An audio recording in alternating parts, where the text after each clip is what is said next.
Subscribe now and press the bell icon. Never miss an update. चलिए आज हम लोग principle of inheritance and variation का 5वां लेक्चर शुरू करने जा रहे हैं। जीन इंटरेक्शन का बात चल रहा है। इस जीन इंटरेक्शन में हम लोग दो चीज देखे, इंट्राजेनिक इंटरेक्शन और इंटरजेनिक इंटरेक्शन। इंट्राजेनिक इंटरेक्शन वैसा इंटरेक्शन है जिसमें एक ही जीन के अंदर अगर किसी तरह का इंटरेक्शन हो रहा है तो उसको हम लोग इंट्राजेनिक का नाम दिए, और दूसरा था इंटरजेनिक जिसमें दो अलग अलग जीन के एलील के बीच अगर इंटरेक्शन हो रहा है तो उसको हम लोग इंटरजेनिक नाम दिए। इंट्राजेनिक के अंतर्गत हम लोगों को incomplete dominance, codominance, multiple alleles और लीथल जीन के बारे में पढ़ना है, जिसमें से हम लोग इनकम्प्लीट डोमिनेंस कंप्लीट कर चुके हैं 4 o'clock प्लांट में। इनकम्प्लीट डोमिनेंस देखे स्नैपड्रैगन में, और एंड्रोसियल फाउल में जो है इनकम्प्लीट डोमिनेंस का चर्चा कर चुके हैं। इसके साथ हम लोगों ने इनकम्प्लीट डोमिनेंस इन ह्यूमन का भी बात कर लिया है। इसके साथ साथ एबीओ ब्लड ग्रुप सिस्टम के साथ एमएनएस ब्लड ग्रुप सिस्टम देख लिया। आज हम लोग सिकल सेल हीमोग्लोबिन का हम लोग चर्चा शुरू करेंगे।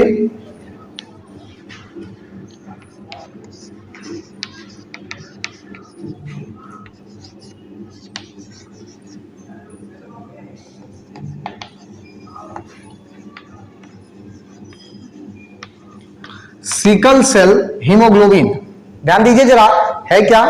अगर हम लोग सिकल सेल हीमोग्लोबिन का बात करें तो फिर से उसी तरह से अगर हम लोग पीछे जैसे एबीओ ब्लड ग्रुप सिस्टम का बात किए थे कि कब हम लोग एबीओ ब्लड ग्रुप सिस्टम को, यानी कि ब्लड ग्रुप हम लोगों का जो है उसको इनकम्प्लीट डोमिनेंस में रखेंगे और कब उसको हम लोग इनकम्प्लीट डोमिनेंस में रखेंगे, उसी तरह से सिकल सेल हीमोग्लोबिन का भी सारा कुछ बदलेगा। कुछ कंडीशन में हम लोग इसको इनकम्प्लीट डोमिनेंस में रखते हैं और कुछ कंडीशन में हम लोग इसको कहां रखेंगे, तो कंप्लीट डोमिनेंस या फिर को डोमिनेंस में इसका चर्चा किया जाएगा। चलिए सबसे पहले ये समझो कि सिकल सेल हीमोग्लोबिन है क्या।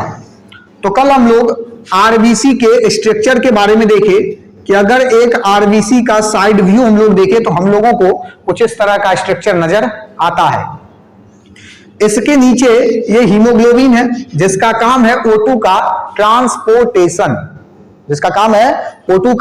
ट्रांसपोर्टेशन, इस डिजीज में, यानी कि जो सिकल सेल हीमोग्लोबिन है, इसमें होगा क्या कि इस हीमोग्लोबिन का शेप सिकल शेप्ड हो जाता है। सिकल कहने का मतलब, सिकल जानते हो, दराती, घास काटने वाला, हाँ कचिया, ठीक। तो इस शेप का जो है हमारा जो हीमोग्लोबिन है इसका शेप दराती शेप या फिर सिकल के जैसा हो जाता है। अब इसके कारण इस हीमोग्लोबिन के इस शेप में बदलने के कारण इसका O2 को ट्रांसपोर्ट करने का जो कैपेसिटी है वो हो जाता है डिक्रीज।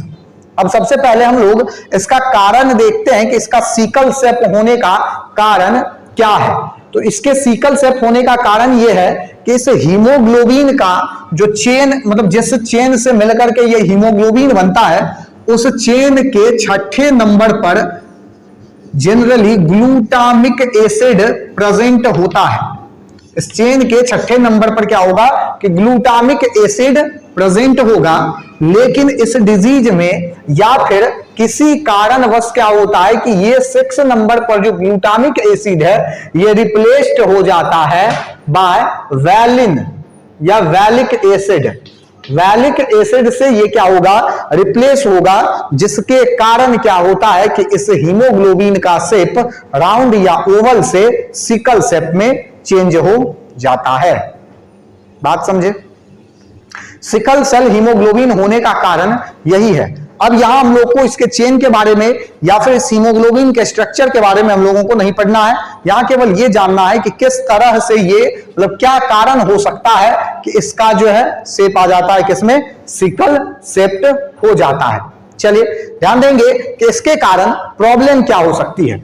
तो सिकल सेल हीमोग्लोबिन होने के का जो प्रॉब्लम है वो हम लोग को ये देखना पड़ सकता है कि अगर जैसे मान लेते हैं कि ये हमारा ब्लड वेसल है, तो इस ब्लड वेसल में आरबीसी इस तरह से कुछ मूव कर रहा है,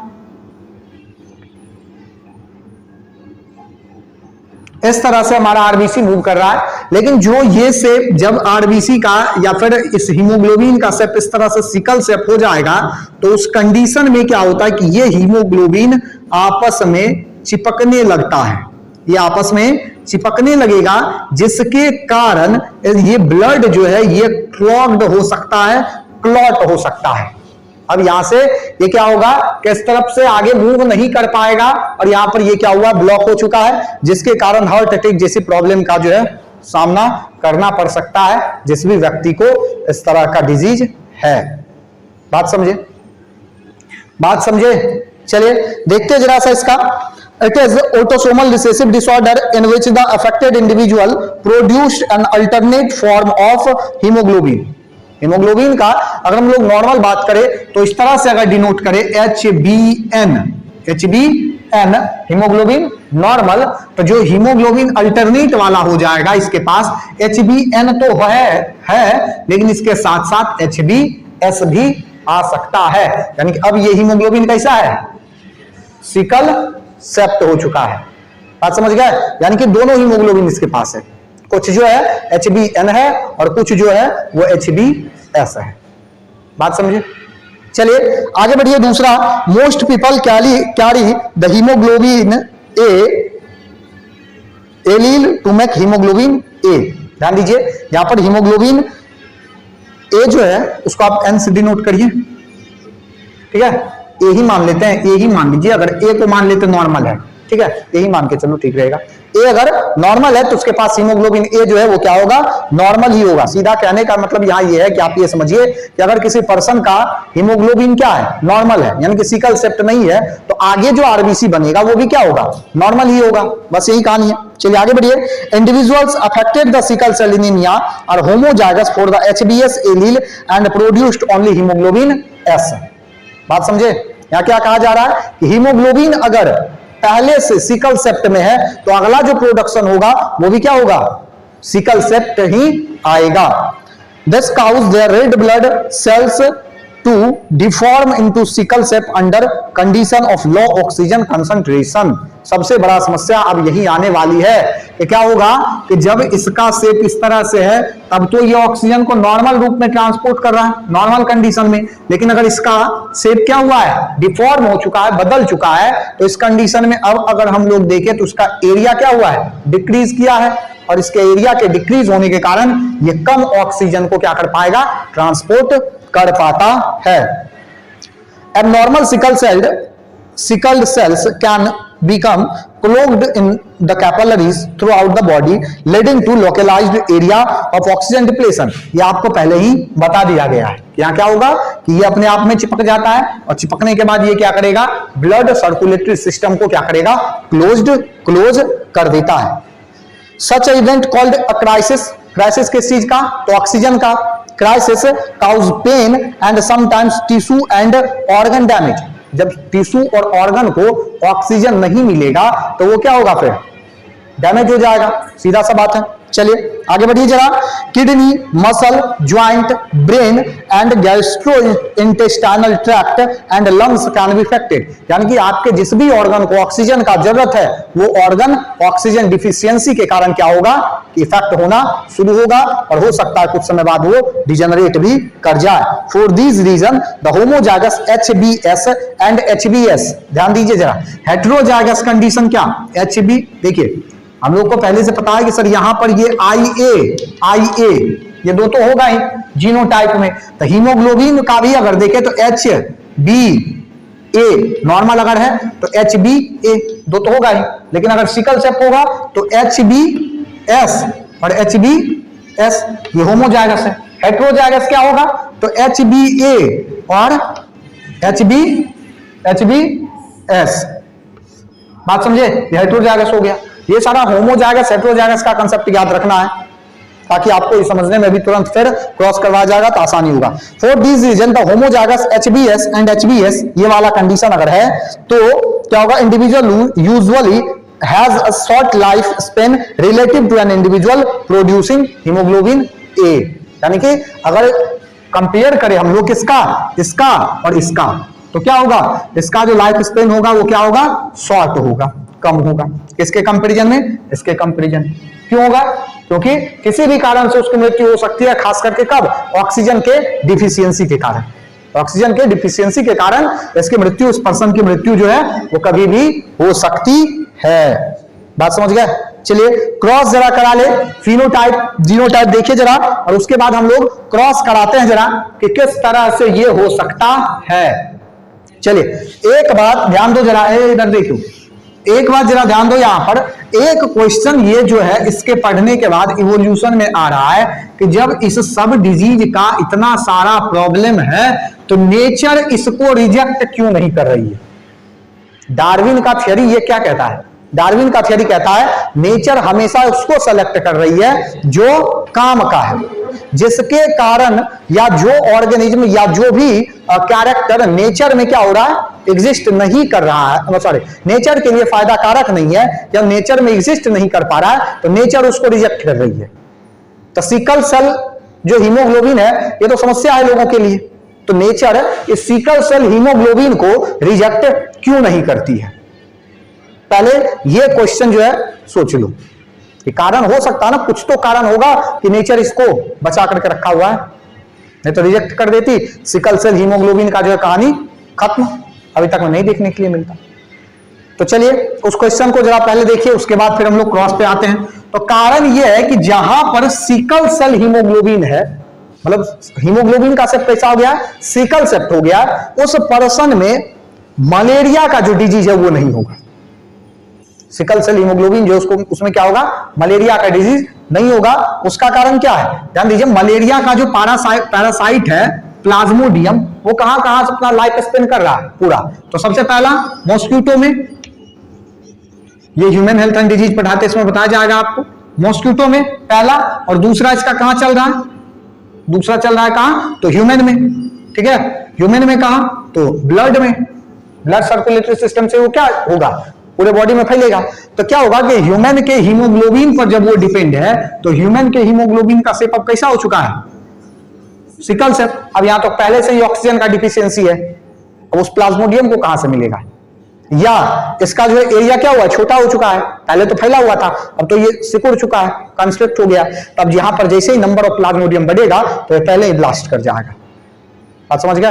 तो उस कारण से उस प्लाज्मोडियम का लाइफ स्पेन वहां पूरा नहीं होता है, और उस पर्सन, वो जो पर्सन है वो क्या होगा, मलेरिया उसको नहीं होगा। बात समझ गए, ये भी याद रखना है। चलिए आगे बढ़िए जरा, और आते हैं हम लोग जरा कहां, तो क्रॉस पे। तो क्रॉस करवाते हैं जरा हीमोग्लोबिन, पहले एक ले लेते हैं हम लोग, क्या हीमोग्लोबिन ले लेते हैं हम लोग हेट्रोजाइगस वाला, हेट्रोजाइगस वाला HbA/HbS, और फिर इसको क्रॉस कराइए HbA और HbS से क्रॉस कराइए, और देखिए जरा क्या होगा।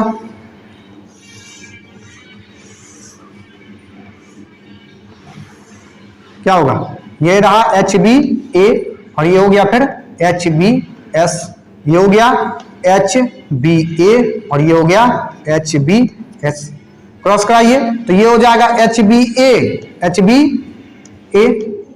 होगा, और इसके बाद इसको अगर क्रॉस कराएं तो HbA और HbS, इस दोनों को कराए तो HbS और HbS, इस दोनों को करा, और इस दोनों को कराए तो HbS और HbS। अब यहां पे कोई बता सकते हो कि क्या, कि कौन सा ऐसा है, मतलब कौन सा ऐसा एलील बना, जीन बना जहां पर मलेरिया नहीं होगा, कौन सा ऐसा जीन है जहां मलेरिया नहीं होगा। 1 2 3 4, 1 2 3 4, किसमें, 4 नंबर में, यहां मलेरिया होने का चांस जो है वो नहीं होगा, लेकिन ये पर्सन ज्यादा दिन खुद नहीं बचेगा। बात समझ गए, मलेरिया तो नहीं होगा इसको, लेकिन इसके बचने का भी चांस बहुत ज्यादा नहीं है, ये पहले अपने मर जाएगा, मलेरिया वो नहीं हो। बात समझ गए, यहां पर जो है, यहां कहां गया, ये वाला और ये वाला जो कंडीशन है, यहां मलेरिया होने का चांस क्या है, कम है, ये जिंदा भी रहेगा और इसमें चांस भी कम है। ये मलेरिया से मरे नहीं मरे, सिकल सेल हीमोग्लोबिन से जरूर मरेगा। क्या होता है? चलिए, तो इस तरह से यहां पर जो है ये वाला कंडीशन, यहां पर सिकल सेल हीमोग्लोबिन है, ये होमोजाइगस कंडीशन वाला, और ये हेटेरोजाइगस कंडीशन वाला, और ये नॉर्मल जो है हीमोग्लोबिन हम लोगों का मिलता है। ठीक, चलिए आगे बढ़िए जरा। Sickle cell allele has been found at a fairly high frequency among human population that are exposed to malaria. जिस एरिया में मलेरिया ज्यादा है उस एरिया में इस तरह का जो हीमोग्लोबिन है वो आपको मैक्सिमम देखने के लिए मिलता है। चलिए आगे बढ़िए। The protozoa genus that cause malaria plasmodium spread part of its life cycle within the Anopheles mosquito and another part within the red blood cell of human who have been bitten by an infected mosquito। ये सारा चीज आपको बता दिया गया है कि जब मच्छर काटेगा तो उसका जो लार्वा उसका जो स्लाइवा है वो क्या होगा, ह्यूमन के बॉडी में इंटर करेगा, और उसी स्लाइवा के थ्रू क्या होगा कि वो सारा प्लाज्मोडियम ह्यूमन के बॉडी में, यानी कि हेल्दी ह्यूमन के बॉडी में इंटर किया, और वहीं पर वो क्या करेगा, उसके बाद आगे बढ़ेगा, लिवर में जाएगा, अपना लाइफ साइकिल पूरा करेगा, और उसके बाद हम लोगों के ब्लड स्ट्रीम में आएगा, और वहां से हीमोग्लोबिन से क्या करेगा, न्यूट्रिएंट सक करके अपना लाइफ साइकिल पूरा करते रहेगा। बात समझ गए? तो यही सारा कहानी यहां पर लिखा हुआ है। चलिए आगे बढ़िए। एक बात आप और समझिए, people who are heterozygous have better resistance to malaria to HbA homozygotes. क्या कहा गया? ये वाला, यहां ये बता दिया अभी आपको कि ये वाला जिसके पास है, यानी कि कुछ हिस्सा की क्या है, सिकल सेल है, और कुछ हिस्सा नॉर्मल है, इसके पास ज्यादा रेसिस्टेंट होगा। किसके तुलना में? इसके तुलना में। ठीक है, ये सिकल सेल मतलब इसको सिकल सेल हीमोग्लोबिन नहीं है, लेकिन ये मलेरिया से इन्फेक्ट हो सकता है। इसको सिकल सेल हीमोग्लोबिन है, लेकिन ये मलेरिया से इन्फेक्ट नहीं होगा। बात समझ गए? और इसको ना तो नॉर्मल हीमोग्लोबिन है, लेकिन सिकल सेल पूरा है, सिकल सेल पूरा है, सिकल सेल हीमोग्लोबिन, और इसके मरने का जो चांस है वो क्या होगा, काफी अधिक होगा। बात समझे? चलिए बढ़िया, आगे जरा। अब हम लोग जरा बात कर ले कि इसको हम लोग रखेंगे किसमें, इनकम्प्लीट डोमिनेंस में रखें, कंप्लीट डोमिनेंस में रखें, या फिर को डोमिनेंस में रखें। इनकम्प्लीट डोमिनेंस है या पूरा डोमिनेंट है, या फिर को डोमिनेंस है। तो तीन बात है, और तीनों बात के लिए हम लोग को डिपेंड करता है कि हम किसके लेवल पर स्टडी कर रहे हैं।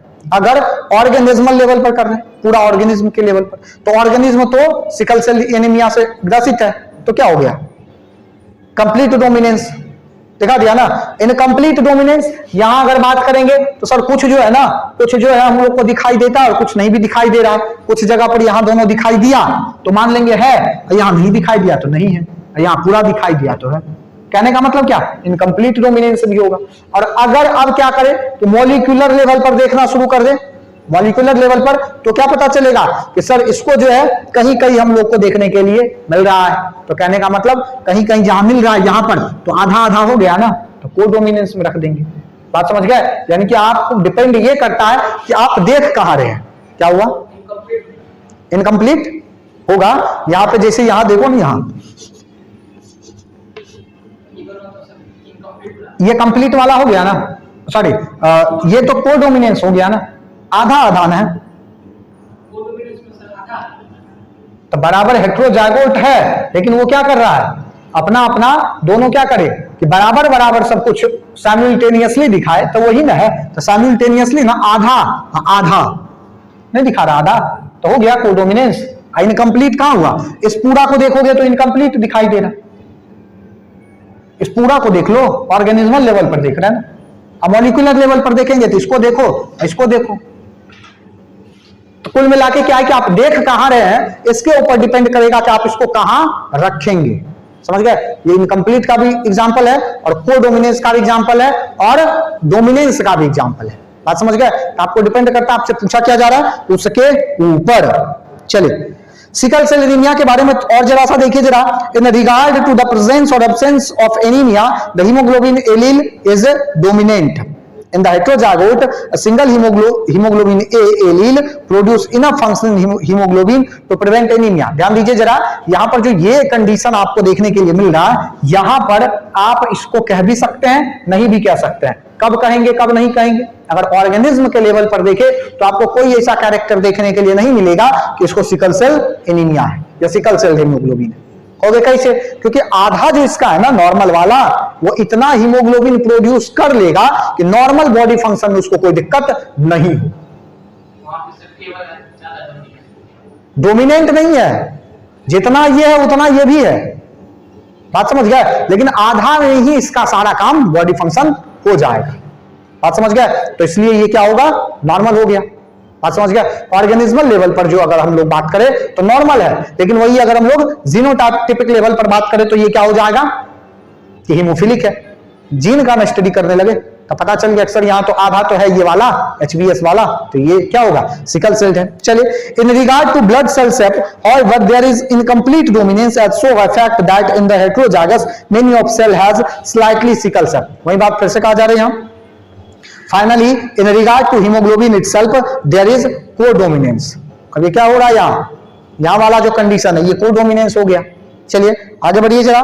The allele HbA and HbS encode two different form of hemoglobin that differ by a single amino acid and both forms are synthesized in heterozygote. यानी कि heterozygote वाला जो कंडीशन होगा आ गया, ये वाला मान लीजिए HbA और HbS, यहीं पर सारा कहानी यही दोनों पे घूम रहा है, HbA HbS. अगर ये दोनों है हेटेरोजाइगोट कंडीशन में है तो सिकल सेल होगा, लेकिन ऑर्गेनिज्मल लेवल पर नहीं हो, ऑर्गेनिज्मल लेवल पर नहीं देखने के लिए मिलेगा, जीनोटिपिक लेवल पर हम लोग इस बात को देख सकते हैं.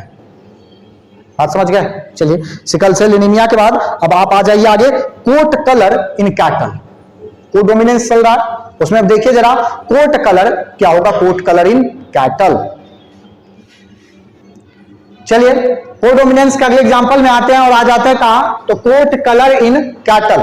कैटल में कोट कलर किस तरह से होगा चेंज, इस चीज को देखिए जरा.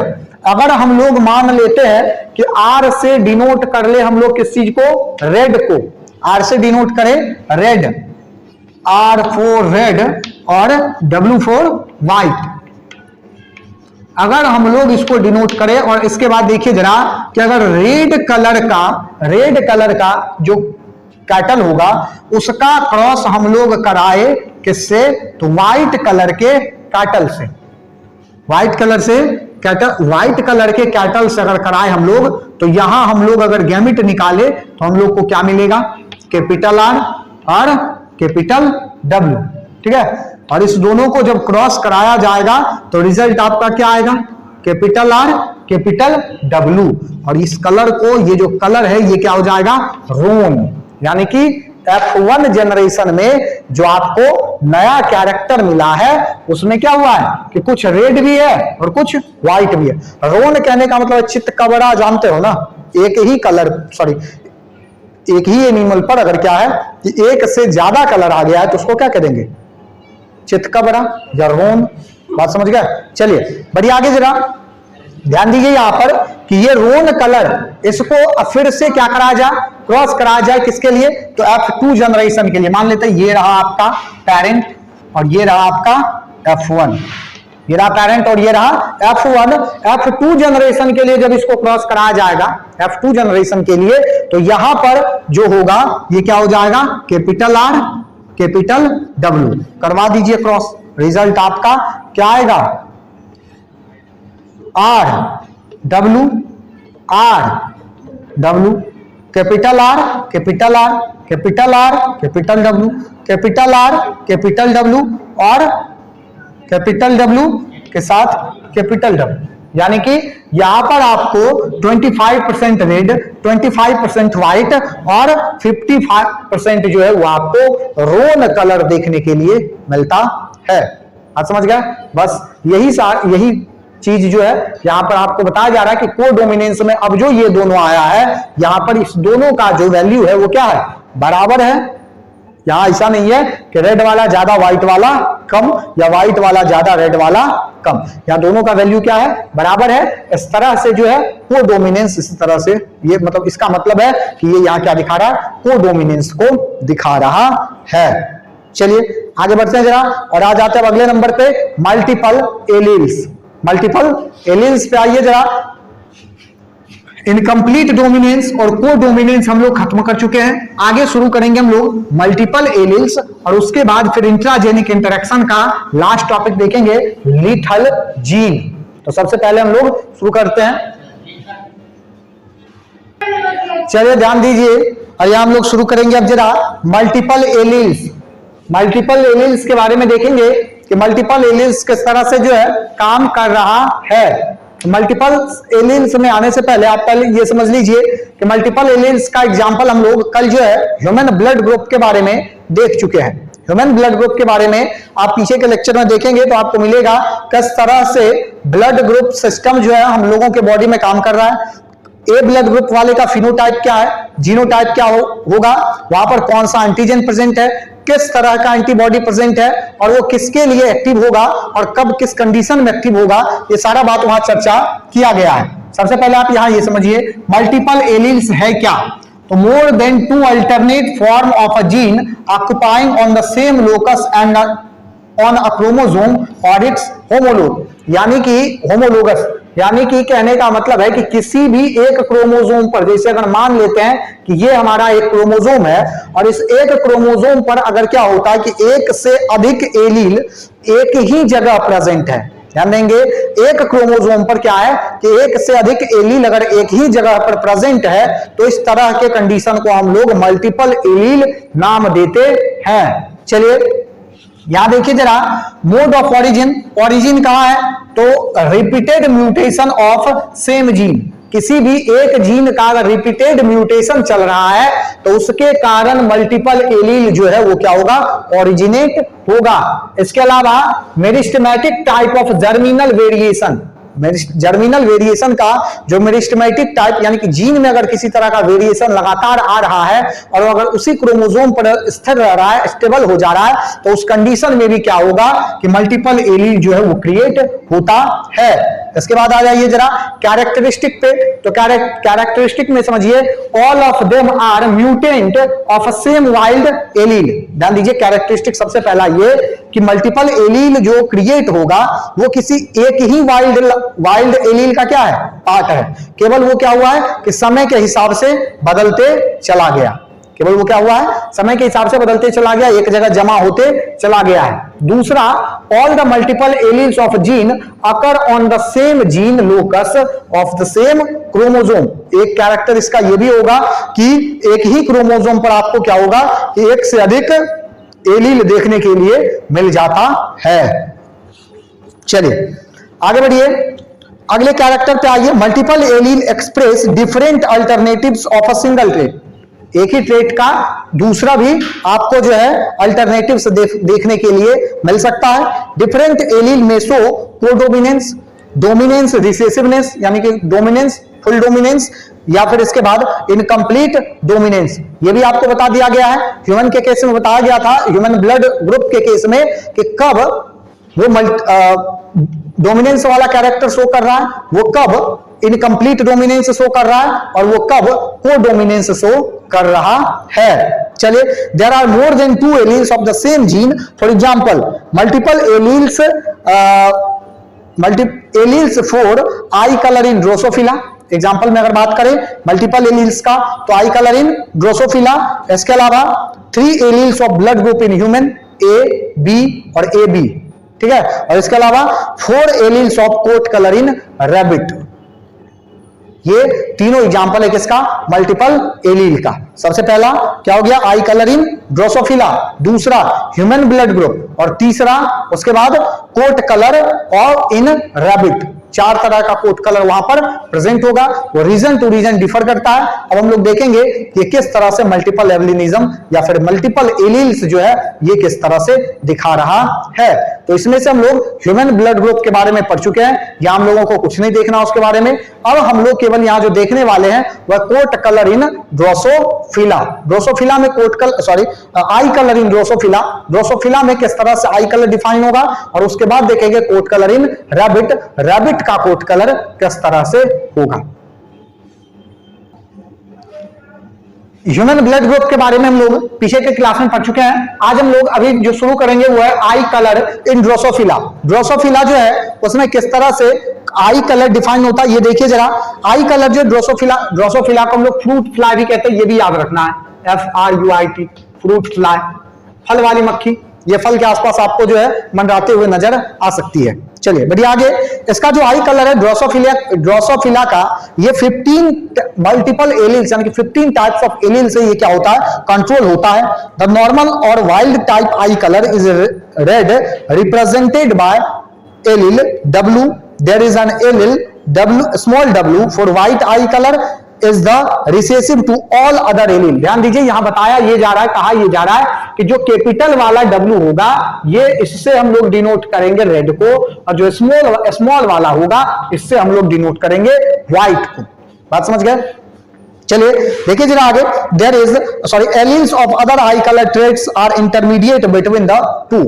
अब यहां बताना आपको यही है, इससे ज्यादा आपको कुछ नहीं समझना है। जब आप क्रॉस कराएंगे तो आपको जो भी क्रॉस के बाद मिलेगा रिजल्ट आप क्रॉस करवा लीजिए, कोई दिक्कत नहीं। WW स्मॉल w और कैपिटल W और उसके बाद स्मॉल w, फिर उसके बाद अपॉन जनरेशन आएगा आपका, और फिर उसके बाद उसमें आप सेल्फ ब्रीडिंग करवा करके जो भी रिजल्ट आएगा आप तैयार कर सकते हैं। अब इसमें कोई दिक्कत नहीं है, लेकिन आपका जो रिजल्ट आएगा उसमें आपको याद रखना है कि रिजल्ट आपका जो भी आए, चाहे रिजल्ट XYZ जो भी आ रहा है, उसमें आपको याद ये रखना है कि टोटल रिजल्ट ये रेड और व्हाइट के मिड आएगा, बीच में, इससे बाहर वो कहीं नहीं जाएगा। जैसे एग्जांपल में चेरी कलर का आ सकता है, या फिर आइवरी व्हाइट आ सकता है, कोरल आ सकता है, बफ आ सकता है, हनी आ सकता है, ब्लड आ सकता है, यूसिन आ सकता है, वाइन कलर का आ सकता है, प्रियल कलर का आ सकता है, डीप रवि कलर का आ सकता है, या फिर ऑरेंज कलर का आ सकता है।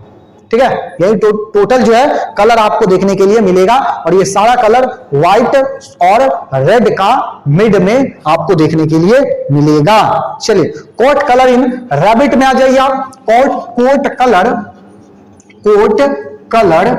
इन rabbit. Coat colour in rabbit. Rabbit में कोट कलर क्या सब होगा, तो ध्यान दीजिए जनरली रैबिट में 4 तरह का कोट कलर आपको देखने के लिए मिलता है। सबसे पहला है ये गाउटी, दूसरा है चिनचिला, हिमालयन,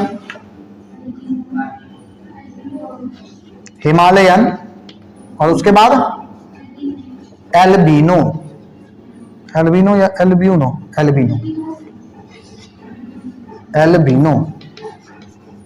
ध्यान देंगे इसमें कुछ भी ज्यादा चीज आपको याद नहीं करना है और ना ही रट्टा लगाना है। ध्यान दीजिए ये है क्या। अगर हम लोग रैबिट का बात करें तो 4 तरह से जो है इसका एलील कंट्रोल करता है। इसमें क्या सब, तो कैपिटल सी और small h, capital C, small h और स्मॉल c, यही 4 एलील है जो इसके कोट कलर को क्या करेगा, कंट्रोल करने का काम करता है। चलिए एगोटी टाइप कोट का अगर हम लोग बात करें तो ये जो brown large long legged with type wild type burrowing rodent related to guinea pig. ध्यान दीजिए रोडेंट टाइप का ये रैबिट होगा। रोडेंट मतलब ग्रुप जो ऑर्डर वाला रोडेंटिया वाला ग्रुप ऑर्डर का। It is native of central and south America. ठीक है, it has dark brown and uniform colour, और इसका जो डिनोट करने वाला एलील होगा वो होगा क्या, तो कैपिटल सी, केवल सी नहीं, क्या होगा यहां कैपिटल सी वाला जो है कलर आपको देखने के लिए इसका मिलेगा। सॉरी, कैपिटल सी से इसका एलील डिनोट करता है।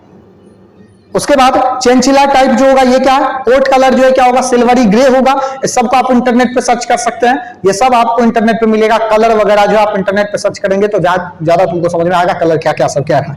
Silvery grey and uniform in colour. ठीक है, यूनिफॉर्म कलर होगा, बदलेगा नहीं रेंज के हिसाब से। The gene of chinchilla is represented by capital C, small h। इस तरह से हो जाएगा। और इसके बाद chinchilla is small South American rodent, ये भी साउथ अमेरिका में क्या होगा, साउथ अमेरिका का ही नेटिव है। हिमालयन टाइप, हिमालय वाला रेंज में होगा। और इसका जो होगा gene of Himalayan coat is represented by capital C small H, capital C और स्मॉल एच से इसके जीन को हम लोग क्या करते हैं, डिनोट करते हैं। चलिए, this type of coat is white except extremely, ध्यान दीजिए ये व्हाइट होगा जनरली, लेकिन नाक, कान, पैर, पूंछ ये सब व्हाइट नहीं होगा, बात समझ गया, ये सब अलग अलग कलर का होगा, बाकी सारा जो कलर होगा इसका क्या होगा, व्हाइट होगा। और इसके बाद आ जाता है क्या, इसके बाद एल्बिनो टाइप, एल्बिनो जो होगा ये टोटली पिगमेंटेशन होगा, यानी कि टोटल का टोटल जो ये क्या होगा, कलर्ड होगा। और इसका जो होगा मतलब एलील वो होगा क्या, स्मॉल सी, ठीक है, ये क्या हो जाएगा, स्मॉल सी। ठीक, चलिए, तो ये सारा कहानी है किसका, मल्टीपल एलील्स का। आगे के क्लास में हम लोग लीथल जीन पर चर्चा करेंगे। आज के लिए इतना ही। चैनल को लाइक, शेयर और सब्सक्राइब जरूर करिए। धन्यवाद। जय हिंद, जय भारत।